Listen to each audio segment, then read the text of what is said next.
এই morning assembly উপলক্ষে সরকার প্রদত্ত 15ই আগস্ট উপলক্ষে আজকে যদিও 13th আগস্ট, তাই আমাদেরকে সরকার একটা শপথ বাক্য পাঠ করার জন্য দিয়েছে।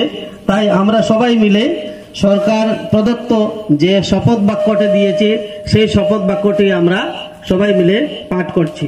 তাই আমি সবাইকে বলছি আমার সঙ্গে সঙ্গে সেটা পাঠ করার জন্য। আমি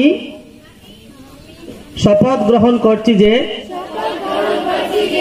আমি আমাদের দেশের জাতীয় পতাকা অর্থাৎ তিরঙ্গা উত্তোলন করব এবং দেশের সকল স্বাধীনতা সংগ্রামী তথা সাহসী বীর বীরাঙ্গনাদের পরাক্রমের প্রতি সর্বদা শ্রদ্ধা জ্ঞাপন করব।